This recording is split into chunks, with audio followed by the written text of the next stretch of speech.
All Hit Radio.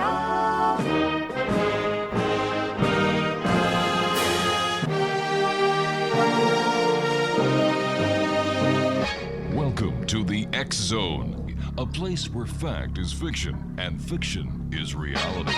Now, here's your host, Rob McConnell.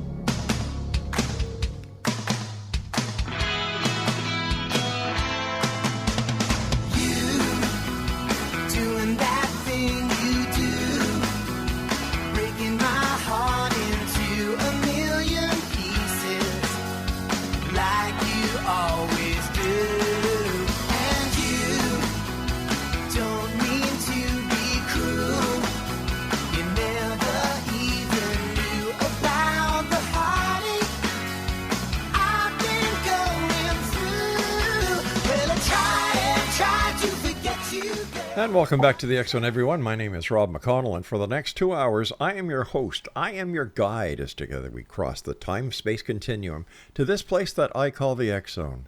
It's a place where people dare to believe and dare to be heard. It's a place where fact is fiction and fiction is reality. And the X Zone comes to you Monday through Friday from 10 p.m. until midnight Eastern, right here on your hometown radio, Classic 1220, and streamed around the world on classic1220.ca. If you'd like to send me an email, very simple, xzone@classic1220.ca.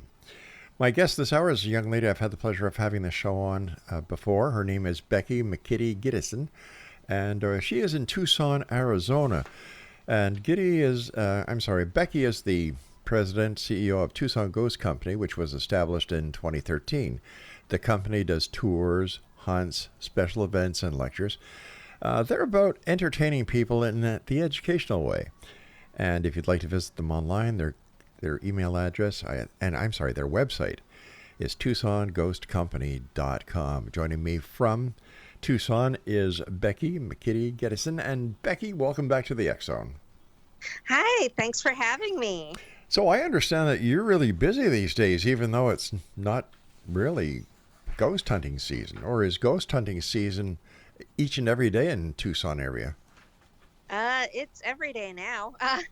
Yeah, I've been actually really busy. I didn't expect it, but it's a good thing. So I'm loving it. So is there anything new in the science of ghost hunting or in the world of paranormal investigations that we can learn about and share with our listeners? Well, I think it's just about the same, but, in all honesty, we always learn something new every single day. It's just, what you're willing to go out there and accept and not accept and things like that. We're constantly learning, we're constantly debunking, so I don't think you'll ever stop learning in this field. That's true. Any new investigations that you've been on that we can talk about and share with our listeners? I have been on so many investigations over the past month alone. Really? Yeah, we've had an investigation, I think, every single week this month. I think we did last month, too. It's just been insane and crazy. I'm really blessed and really lucky, but it's been nonstop. A lot of them are private, though, so I can't really talk about them. I can say that we've done 2 different places that are owned by the same company, though. And both locations are in downtown Tucson, and they are blowing our mind. The one especially has just been insane going over the evidence. We got clear as can be, like EVPs on video and in our recorders. It's been crazy. What do you think is going on? Why so many ghost tours? Why is there an upset in the spiritual world where they're causing all this kind of chaos that warrants the investigation of a paranormal team like yours? I think it's always been there. I think it's just more people are accepting it nowadays. How do you conduct a paranormal investigation? For us, we try to do it, I guess, what you would call scientifically. We go in with our equipment. We try to find the human causes first, that's for sure. Anytime we hear like a little bump or something, that we can't explain, we're trying to go find where it's coming from instead of yelling ghost and running the other way. Um, which I've seen some teams do, unfortunately. They'll Really? call everything paranormal. But we won't do that. We like to make sure that we rule out everything before we say, okay, we can't explain it. Hmm. In fact, we just repeated an investigation because we could not explain some lights we had seen. And it was driving us crazy because we couldn't debunk it, but we didn't want to call it paranormal yet. So we went back into the location and we tried everything we could once again, and we still could not explain the lights. What So kind of at lights? this point in time, I think it was paranormal. So what kind of lights were you seeing that you couldn't explain, Beck? There was like this ball of light that we saw above, like a podium type Hmm. thing. And it kind of floated there, and then it kind of like went off to like the left. And, me and my co-lead investigator, Dave, we both saw it. We both tried to recreate it. We watched for like hours and hours to see if we could recreate it and if anything would cause it. And nothing. We can't explain how the ball of light was there and just kind of went off to the left. Off to the left and through a wall or down a hallway? Just kind of like it was like on a podium above a stage, and it just kind of went into the stage and like disappeared. Wow. Yeah, it was weird. Was there any other paranormal activity in that location? Yes, both my co-lead and I got touched, and then my other investigator had someone yell "hey" into her ear when nobody was sitting next to her. Why do you think some people are so open, susceptible to experiencing the paranormal, and yet people in the same group or on the same tour, some don't? Right. I think it's just, some people do have abilities, I think. Other people just allow themselves to open up, and I think some just refuse to. Even if they want to, I think, deep down, they're just still kind of like too scared to actually, let themselves experience it. Now, since the last time you were on with us, we have many new listeners, and I'd like you to share the story on how you became interested in the paranormal. Sure. I was actually raised in a haunted house in Toledo, Ohio. The house I had lived in was built in the I think it was 80s. And I always just was like, I knew not to go in certain areas after dark. I had that sensitivity about staying out of those areas. So I was always aware of it, always raised around it. But it was when I was in my 20s and I lived in an apartment in Toledo that I knew it was haunted. I had no doubts about it. And one night, a picture frame on my wall actually flipped. And it was the weirdest things. I heard like a loud bang, and I went to investigate.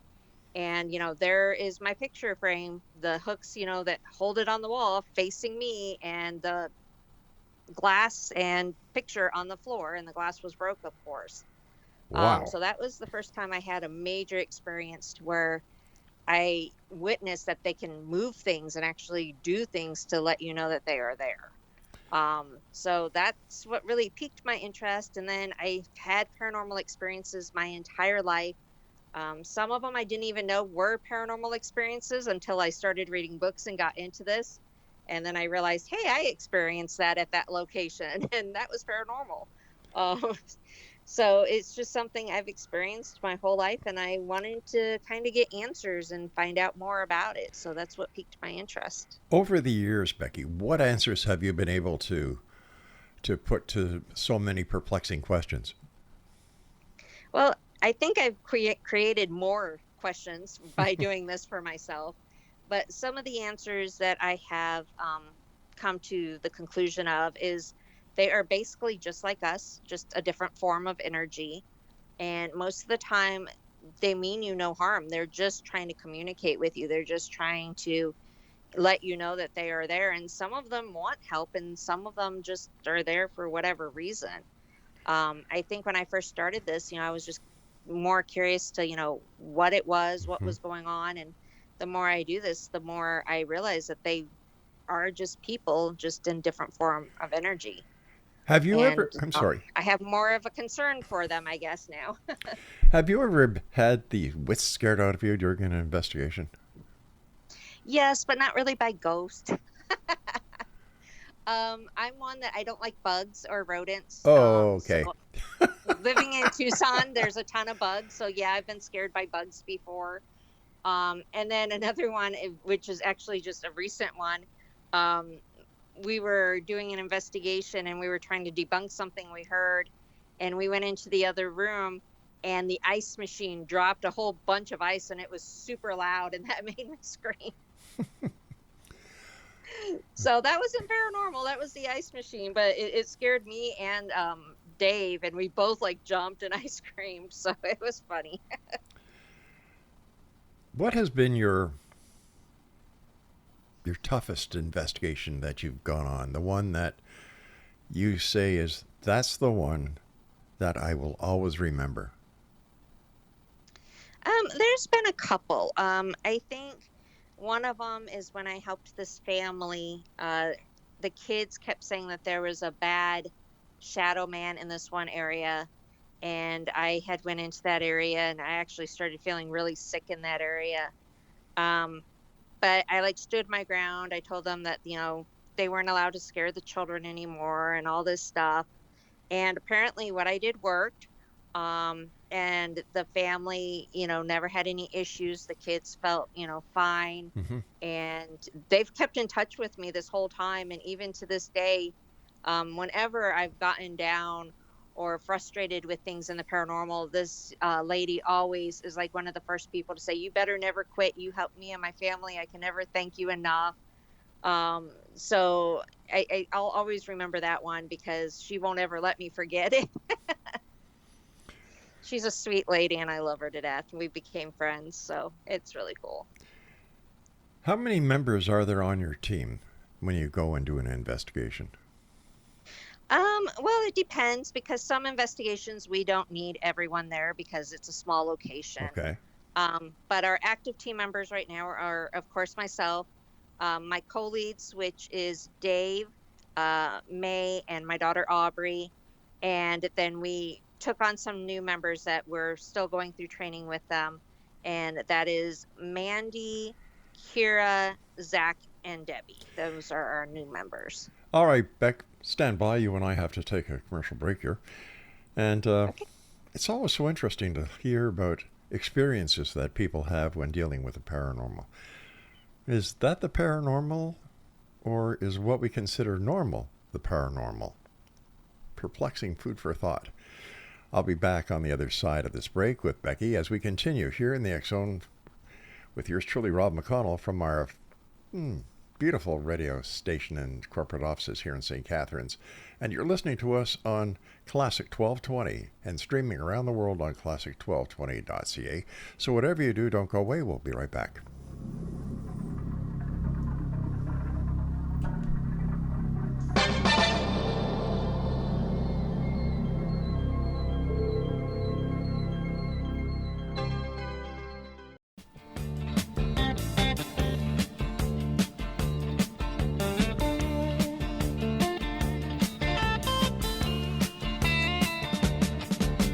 Shiver in the dark, it's raining in the park, but meantime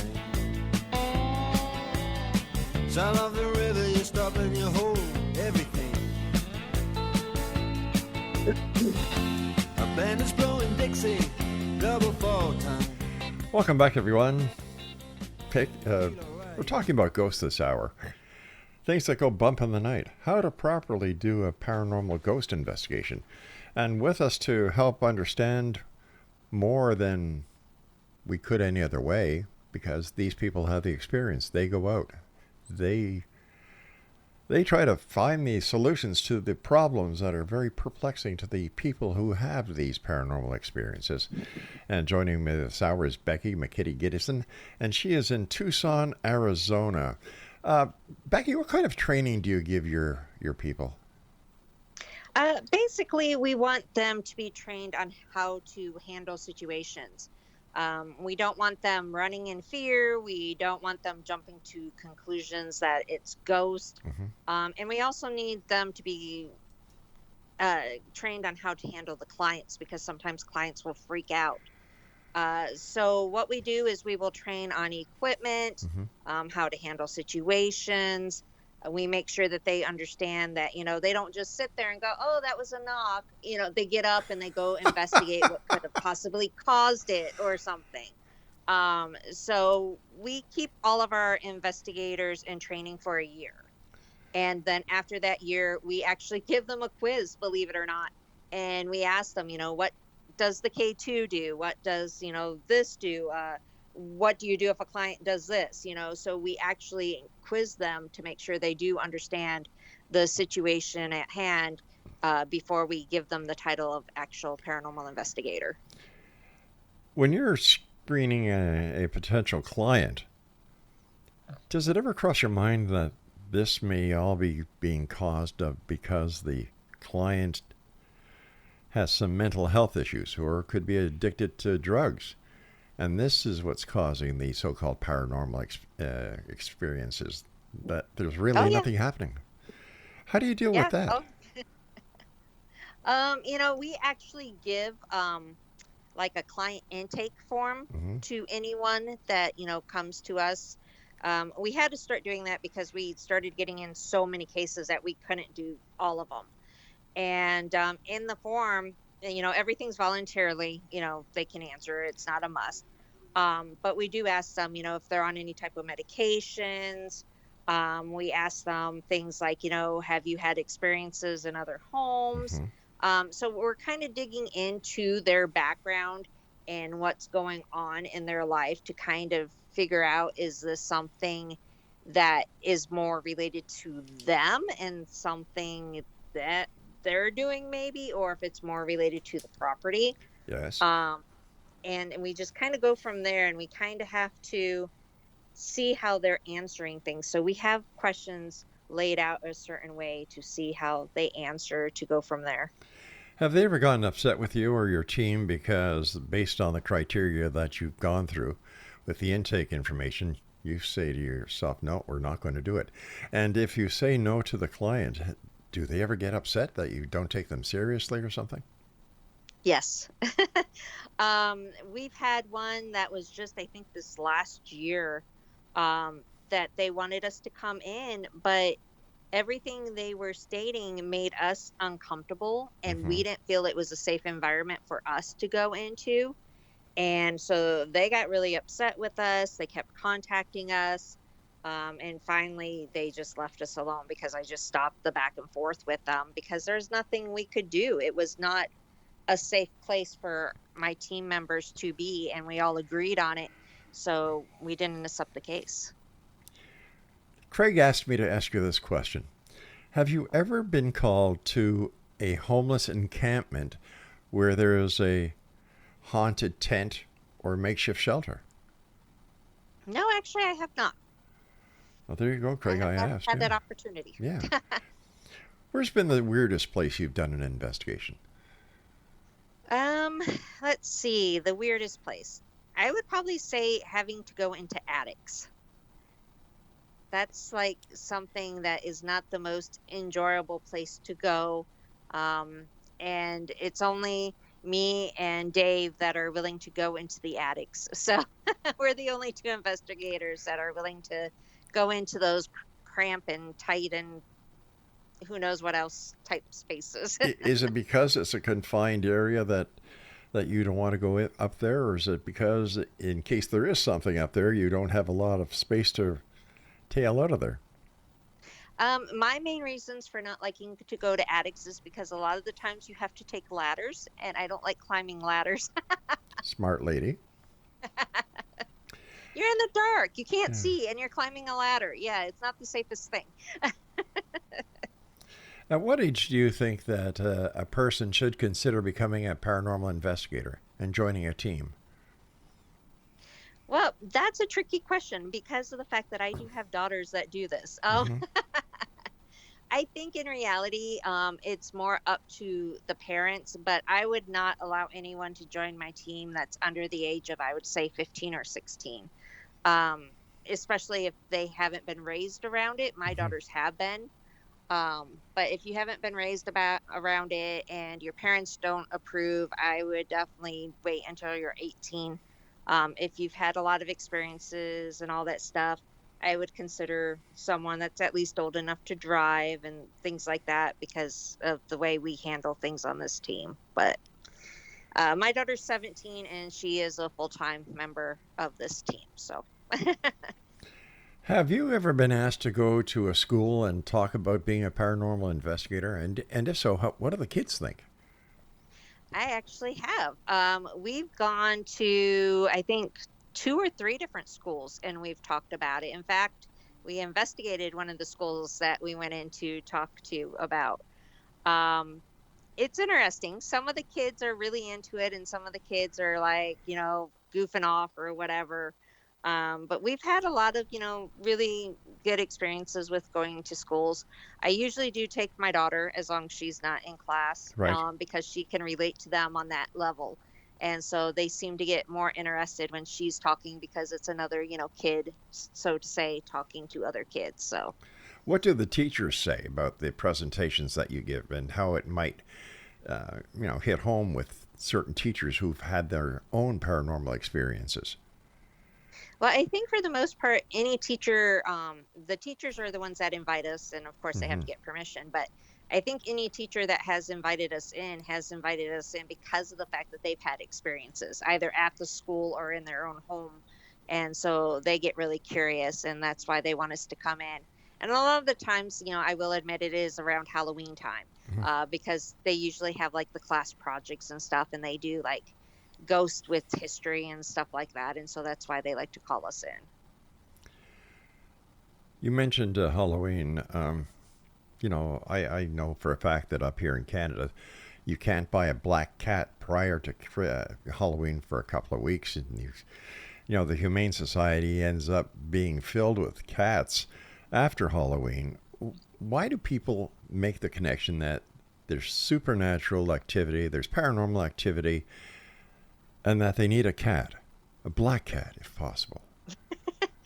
I have no clue. I always found those things, like I was always curious about those Hmm. because, people will believe that, black cats are, bad luck or, like Friday the 13th or like climbing underneath ladders and stuff like that. All those superstitions I've always wondered about.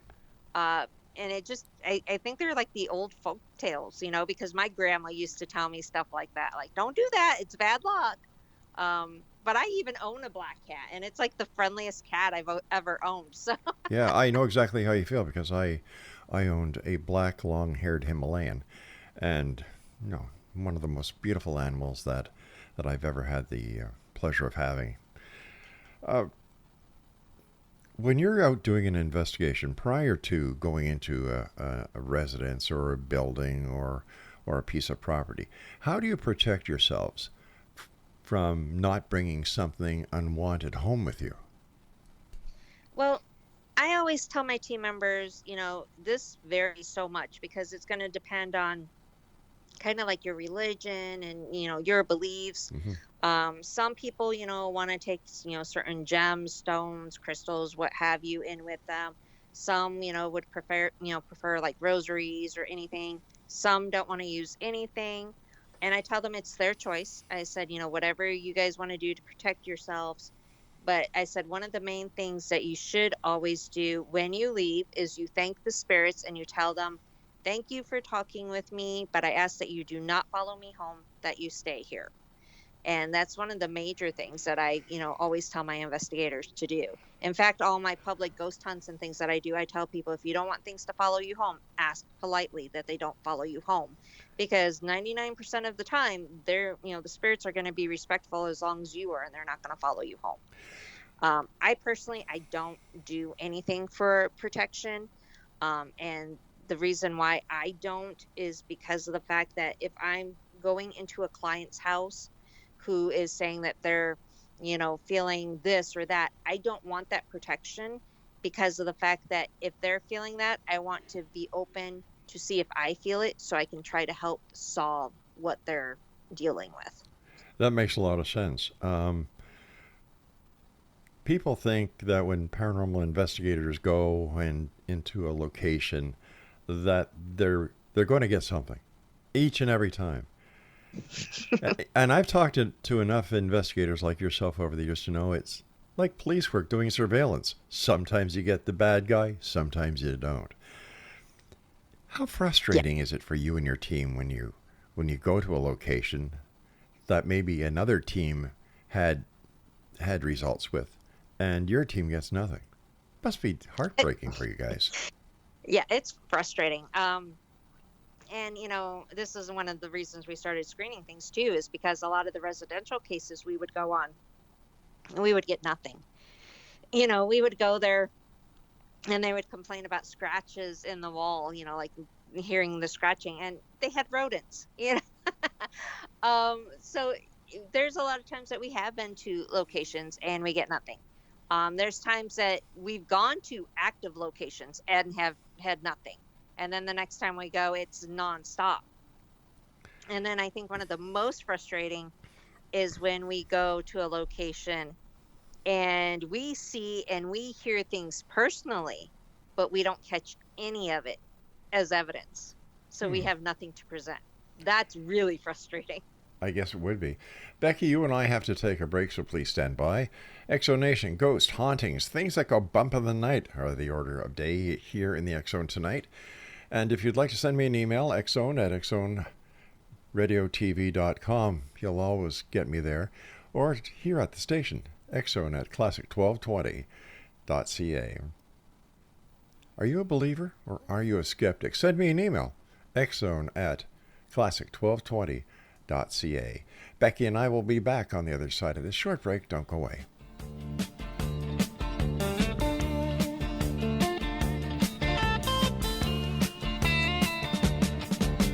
Shiver in the dark, it's raining in the park, but meantime.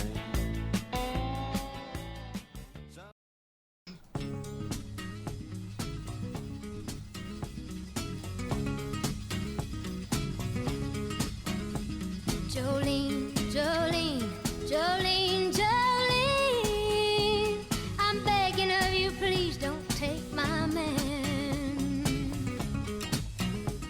Jolene, Jolene, Jolene, Jolene, please don't take him just because you can.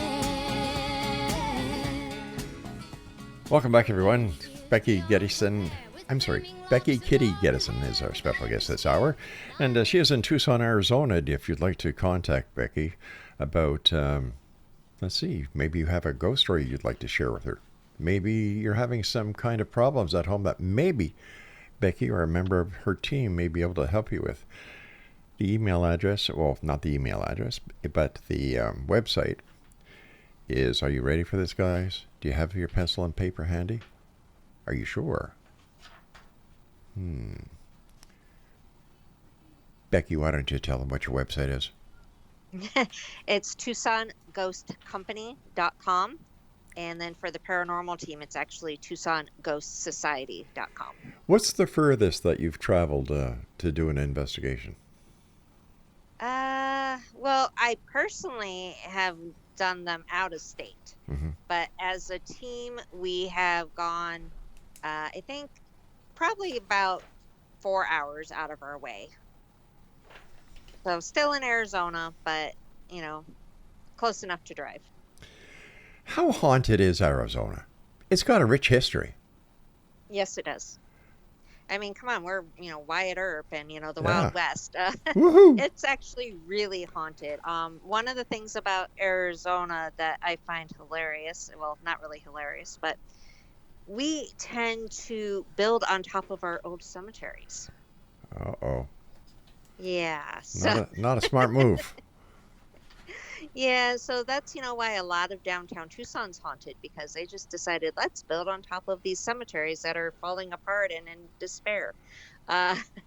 Yeah, so there's a lot of buildings that are very haunted for those reasons.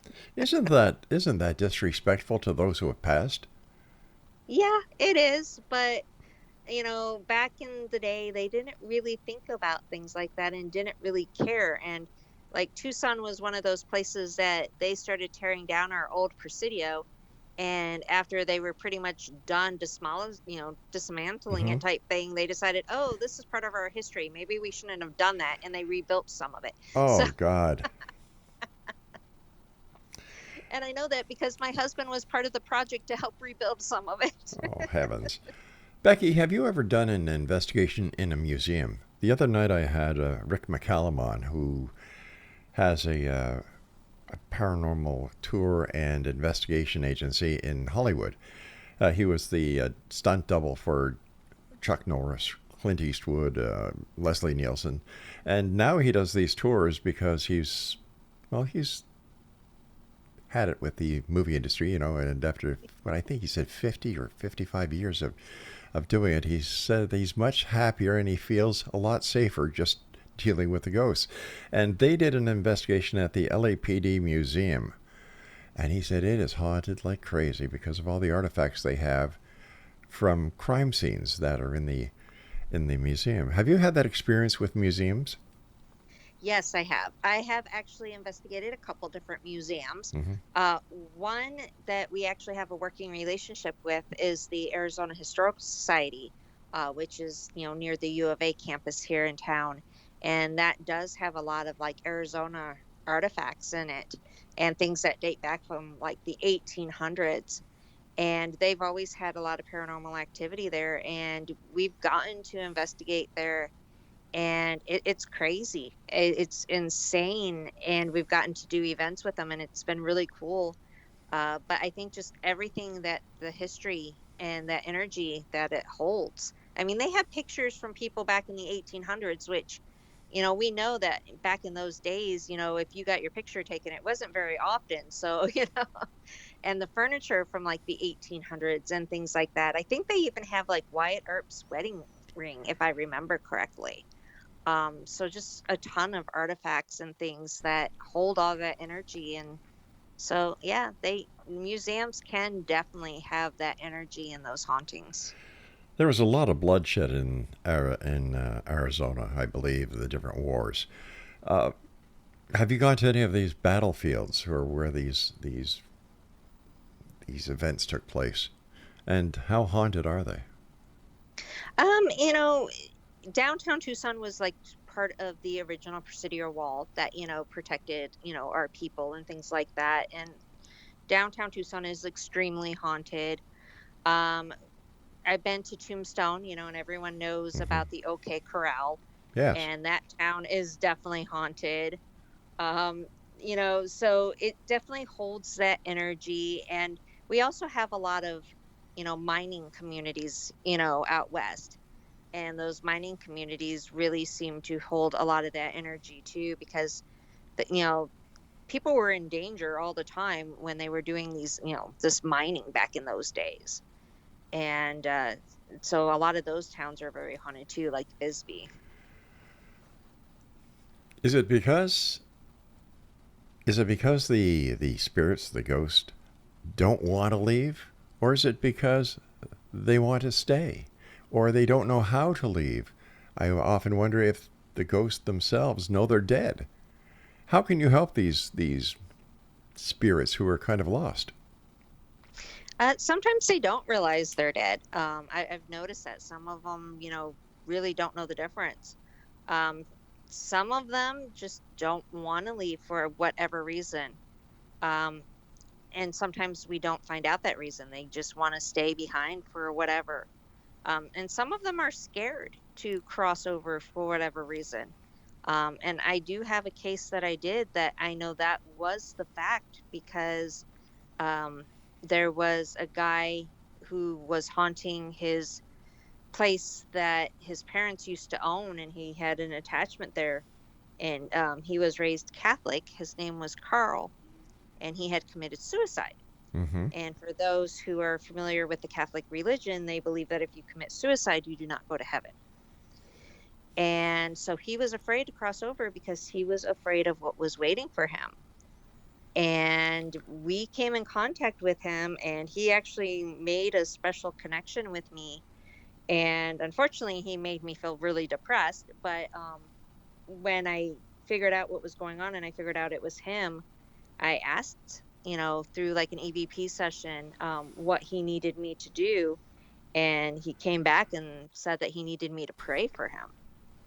And so after I prayed for him, I didn't hear from him anymore. So I'm guessing that's what he needed, was that prayer and that positive energy to cross over. And I'm hoping that's what he did.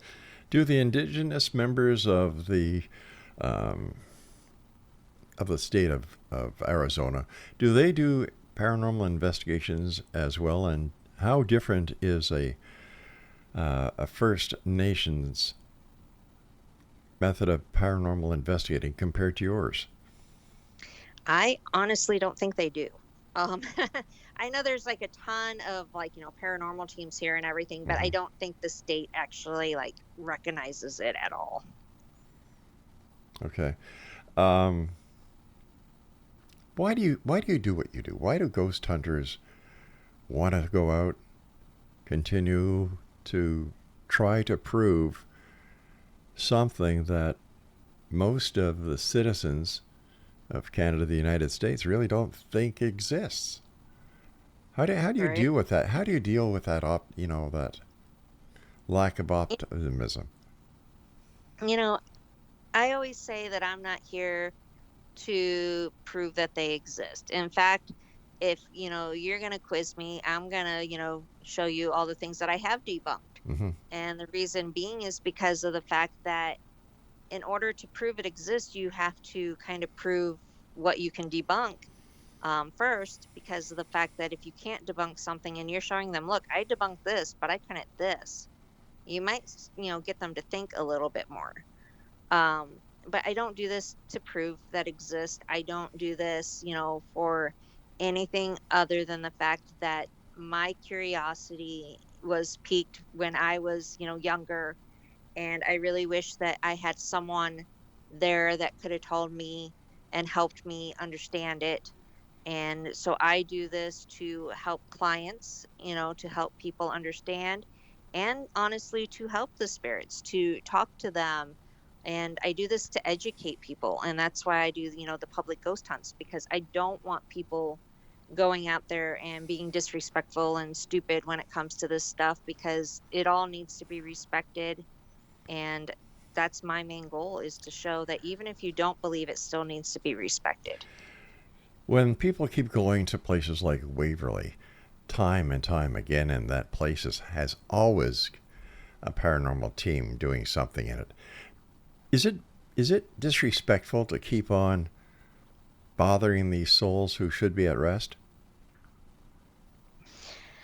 I have mixed feelings on that. Okay. Because, I do repeated ghost hunts in, situations. But I think when you get to places like that, I think as long as people go in there with the train of thought of, I am here to talk to these spirits, to let them say what they need to say, over, I want to do this or I want to do that, and, things like that. I think if you go in there with a good intention, it's not a bad thing. But if you go in there just because of the fact that, I want to make this, ghost talk to me, I think that's a bad thing. If you're going in there saying, I want to know if they want to tell me something, I think that's better, if that makes sense. It's more of the respect thing. And, there's some nights that they don't want to talk. And I've been on locations to where they're very silent. And, I've made the comment, if you want me to leave, make a loud noise. And they did. And so I went ahead and I left, because I knew they didn't want to be bothered that night. And I think that that's kind of what you got to do, is you got to go in there with that respect and understand that they may not want to talk and you can't force them, and you just kind of need to let them do their thing and be very respectful about it. I've got about a minute before I have to go to my break, Becky. Have you ever done an investigation in a funeral home? Yes. In fact, I do them currently. Really? Yes. And are they haunted? Yes. Okay. Well, Typical. I've got to ask you more about this when we come back from our break. And Exo Nation, our guest this hour is Becky McKIDDY-GYDESEN, and she is in Tucson, Arizona. If you'd like to find out more about Becky, visit her website, TucsonGhostSociety.com. Are you a believer or are you a skeptic? Send me an email, xzone@classic1220.ca. And speaking about Classic 1220, this is the station where you're listening to us right now. Your hometown radio, Classic 1220, here in the heart of St. Catharines, Ontario, Canada. So whatever you do, don't go away. Our guest and I will return. But before we do, I'd like to hear about your experiences with any ghosts in the Niagara region. We've had the War of 1812 here. There's a lot of action in the city of Niagara-on-the-Lake, but I'd like to hear from you, the listener. Send an email to xzone@classic1220.ca. We'll be back on the other side of the short break. Don't go away.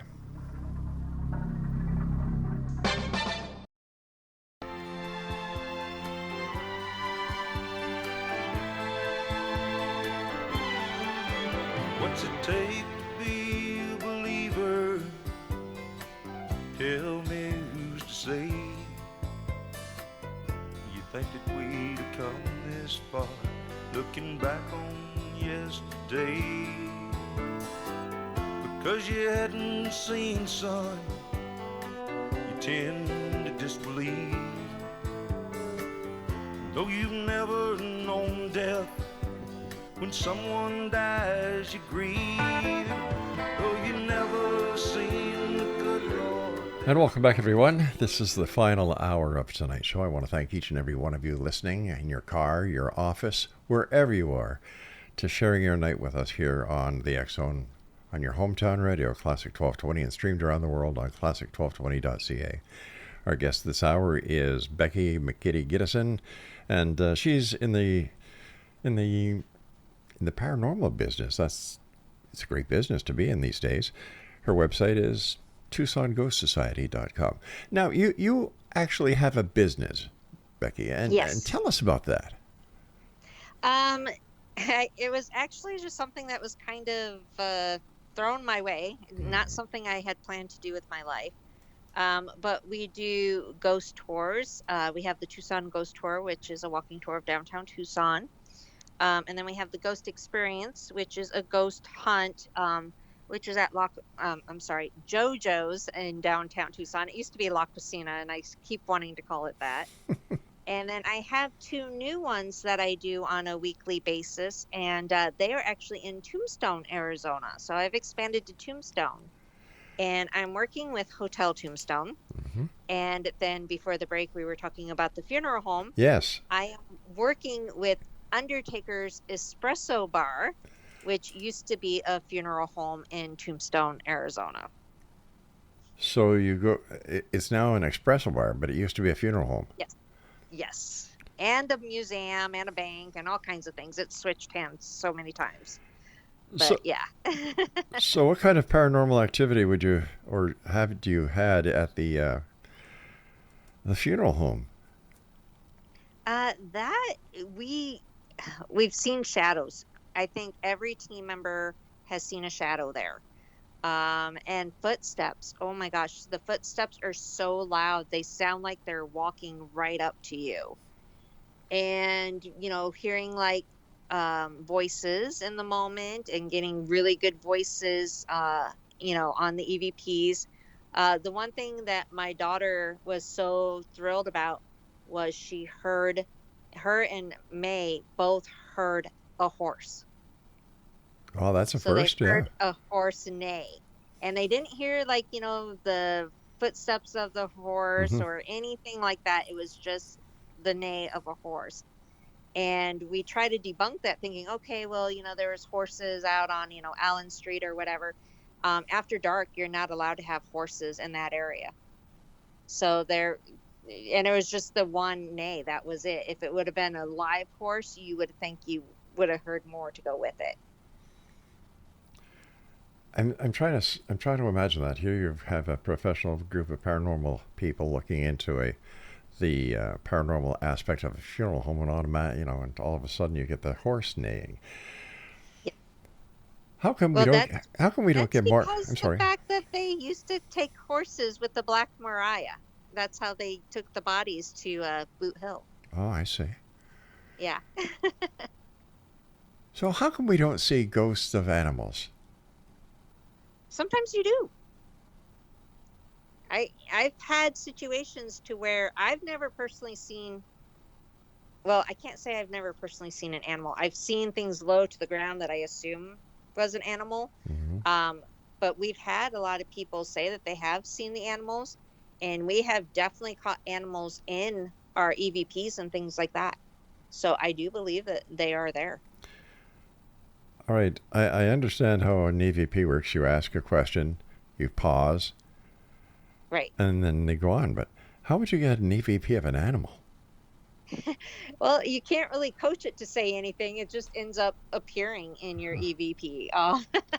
It's really weird though, because of the fact that it's not something that you can really interact with. So something like that is usually surprising and shocking to get. But I have gotten not only a horse, but I think a dog or something like that, and there's nothing around that could have been mistaken for that.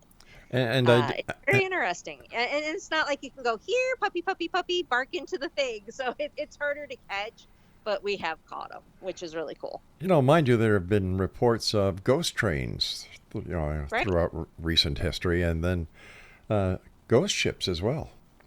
Yeah. And it's not like you can call those and tell them, come talk in my recorder. But if you're lucky enough to, catch the sounds or see them, then that's really cool. Is that what they would be classified as, a residual haunting? Some of them, yes. Yeah. That would definitely be something that they don't really interact with you, and you just have to be lucky enough to catch it at the right time and, right date type thing.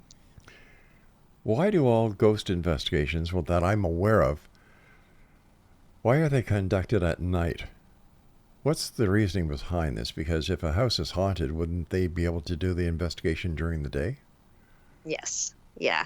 And I get asked this all the time. And the main reason is because it's spooky. No, I'm joking. The main reason is actually because everything's calmer at night.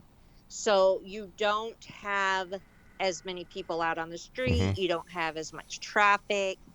You don't have as much noises going on at night as you do during the day. Now, of course, if we get a case that they tell me at 3 p.m. every day this happens, of course, we're going to go at 3 p.m. But usually we go at night just because of the fact that it is quieter and it's calmer. So you can get those EVPs clearer without all the contamination. Wow. There's so much for the listener who may want to become a paranormal investigator, Becky, because of your interview here tonight with us. How would you suggest that they start their journey into the world of paranormal investigations and ghost hunting? Definitely, I would say do your research, do your reading. It's not just something you can just jump into and be like, okay, I got this piece of equipment, interact with it. Because unfortunately, every single piece of equipment, I don't care what it is, has its downfalls along with its great things that it does. Like your K2s, they are extra sensitive. They're going to go off over Wi-Fi, refrigerations, any type of electrical thing. Your K2s are going to go crazy. Now, for our listeners who may not know what a K2 is, can you explain that? It's an EMF detector, so they were usually shown on all the paranormal shows back in the day. And it's like this little light up tool that goes from like green to red, and it has different colors. And you usually ask the spirits to light it up to red or a certain color for a certain answer. But they're just they have their downfalls, unfortunately, which a lot of people have moved away from using them. But any new equipment that comes out, there's always something else that will set it off. So you have to research it and learn about it. What else should the wannabe paranormal investigator do? Definitely show respect. I think that is the main thing I preach about all the time is you don't go in demanding something. You ask them nicely. And then you thank them. Even if you didn't get any activity, you still thank them because you don't know what's going to show up on your recorder. But be very respectful. You want to treat them like you would want to be treated type thing. Has there ever been a time when you have gone back to your home or wherever you do the analysis of the audio video that you've taken, where you were just floored? You can't believe what you're seeing. Oh yeah, there's so many times that we've gotten such great evidence that I was blown away from it, and it just makes you want to dig into it even more. Can you share one of those experiences with us? Well, I can actually tell you one of our recent experiences that we did, our investigation. We weren't even started yet. Dave, who's our cameraman, we were walking around and I was just showing him where I had certain things, but he was already rolling. Mm-hmm. And when we went down to this basement area, I was telling him like, okay, that's there and this is there. And we get a clear response in the camera while he was filming. And it was a weird voice type thing, but it goes, "Hey there, kiddos." So it was like, I don't know if the spirit was greeting us or what, but it was clear as day and it sounds so weird. And then we also got children's voices in that area. That's why I'm saying I don't know if they were referring to us or the children that were there. And they're clear as day. So it makes me want to go back so bad because I'm like, I want to interact with, these, spirits again. Yeah, I want to sure. see if there's something they want to tell us or, all this stuff. So things like that blow me away. I love getting good responses like that. And it makes me want to go back so bad. Becky, have you ever gone to a location so frequently that the spirits know you by name? Well, they usually know me by name no matter what. But yeah, there has been locations that I go to over and over again. JoJo's is one of them. I have a client that I'm allowed to talk about. Her name is Mercedes, and we go back there a lot. Mm-hmm. So they know who I am out there. And the more you go to a location, the more they do learn about you. But there's been some locations that I just go to once, and I always introduce myself, and they will still say my name in the EVPs. The time has come when you and I must say so long for tonight. But before we do, give our listeners your contact information, your website, your store website, and let's let them have the opportunity of seeing who you are. Okay.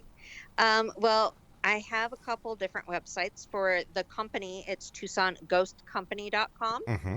For the paranormal team, it's TucsonGhostSociety.com. And then my co-lead Dave, who I said was the cameraman, he puts up videos on our YouTube, which is Tucson Ghost Company on YouTube. And our email address is TucsonGhostCo@hotmail.com. And basically, I'm on pretty much every social media outlet there is, so you can find me. Becky, I want to thank you so much for joining us. Always a great pleasure talking to you. Please give my very best to your family and to your team, and I look forward to the next time we meet back here in the X Zone. All right. Thank you so much. You have a wonderful night. You too, dear. And X Zone Nation, Becky's information is TucsonGhostSociety.com. Now, I'll be back on the other side of this break as once again we continue investigating, asking questions, looking for answers. Where? Right here in the world of the paranormal. Because there still is so much that we need to learn. And I'll be back on the other side of this break with hour number 2 of the X Zone with yours truly, Rob McConnell, from our broadcast center and studios in St. Catharines, Ontario, Canada. Don't go away.